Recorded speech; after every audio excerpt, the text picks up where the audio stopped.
Masagana at matiwasay na araw sa inyong lahat. Malugod na pagbate mula sa aking puso para sa aking mga wais at mapuhusay na estudyante sa Araling Panlipunan Night. Narito ako ulit, si Teacher Lailani, ang inyong vlogger guro sa economics at kakolab ninyo sa pagpapalago hindi lang ng bulsa, higit sa pagpapalago ng puso at pagkatao. Bago ang lahat, panoorin muna natin ang mga paalala ng Departamento ng Araling Panlipunan. Aral ng kasaysayan at pagmamahal sa bayan, ikintan sa puso ng mga kabataan upang maging mabuting mamamayan. This is the Araling Panlipunan Department. Nararamdaman ko na kayo ay handang-handa na at nasa maayos na kalagayan. Kaya naman, tara na at simulan ang makabuluhang pagkatuto. When are you most beautiful? Moreno, Mestizo. mauubusan ka ng pera. Sino ang una mong tatawagan? Paano ka magalit? What is your greatest achievement? Kilala niyo ba si Boy Abunda? Ang sikat na talk show host na kilala sa pagpapalaro ng Fast Talk. Bago natin simulan ang pag-aaral, maglaro muna tayo ng Fast Talk. I-pause muna ang video na ito at kumuha ng isang kapirasong papel. Sa papel na yan, isusulat mo ang sagot ng mabilisan. Paramihan ito ng sagot pero dapat akma sa iyong kagustuhan. Ang pagtatanong ay magtatagal ng 1 minuto lamang. Kung handa na kayo, simulan na natin. Cake or ice cream? Math or science? Jojowain mo ba ang katabi mo o totropahin? Jeep or bus? Facebook o YouTube? English or Filipino? Pag-ibig o pangarap? Mahal ka ba o mahal mo?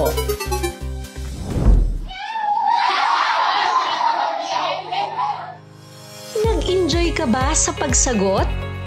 Nakuha mo ba ng tama depende sa mga gusto mo o na-pressure ka lang? Kayang-kaya ang pagpili. Maliit na bagay, sabi nyo nga, diba?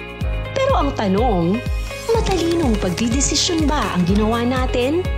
Madali lang sigurong pumili dahil laro lang ito. Pero isang malaking hamon ang paggawa ng desisyon kung dito na nakasalalay ang inyong kaligayahan at kinabukasan.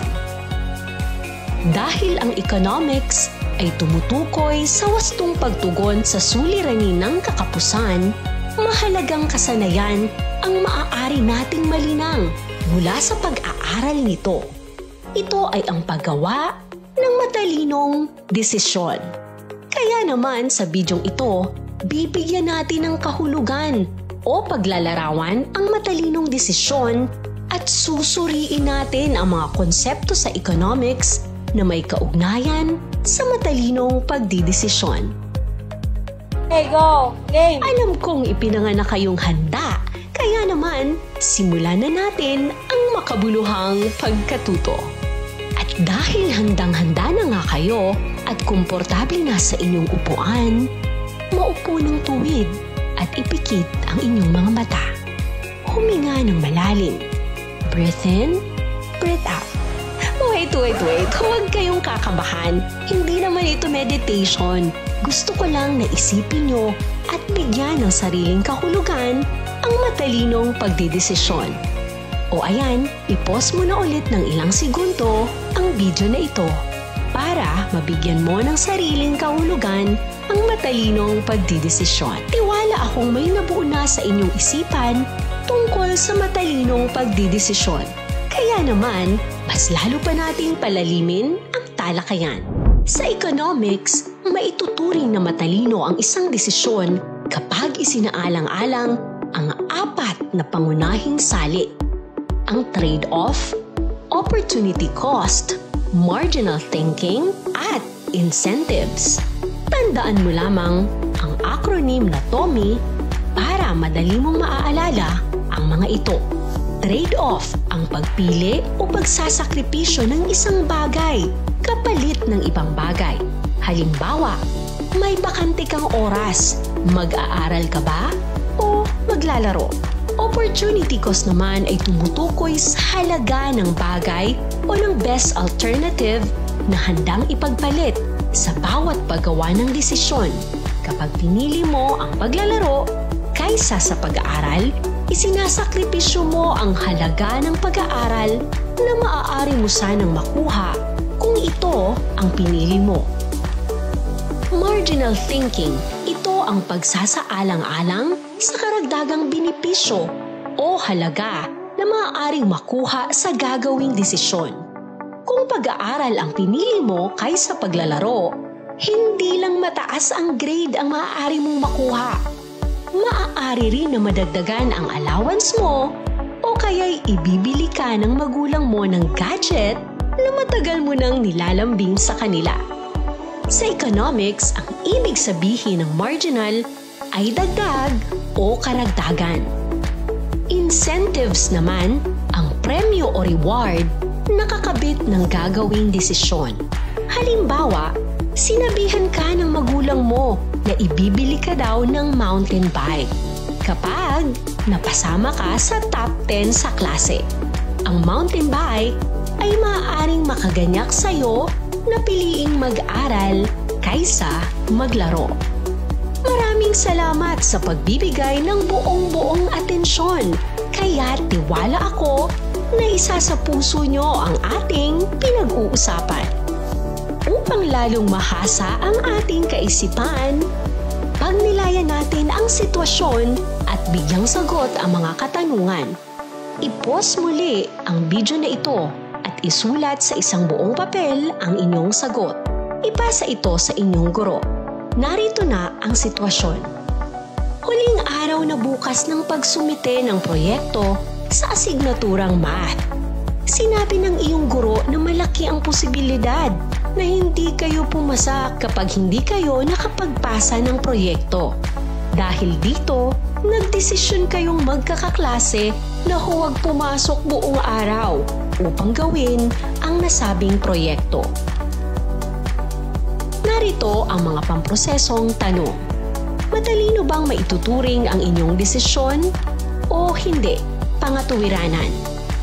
Maliban sa pagliban, ano ang ibang alternatibong paraan upang maisumite ang hinihinging proyekto sa math?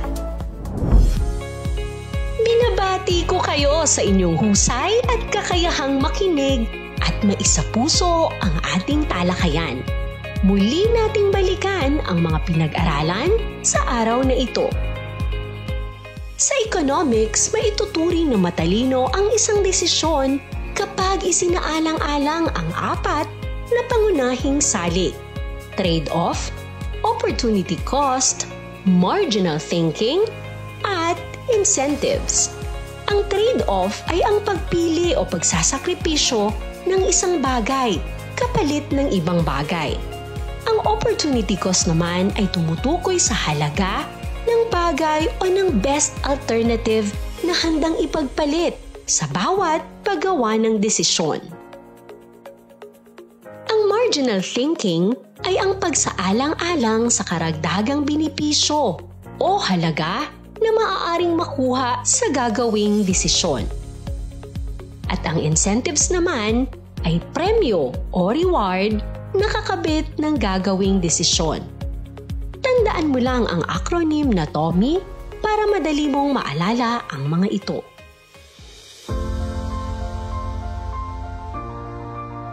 Sa napakaingay na mundo o sa social media at sa kapaligiran, napapalibutan tayo ng mga nakalalasong pangyayari. Kaya nakalilimot tayong pumili ng mga desisyong nakapagpapahina sa atin. Sabi nga nila, mga desisyong hindi na pag-iisipan.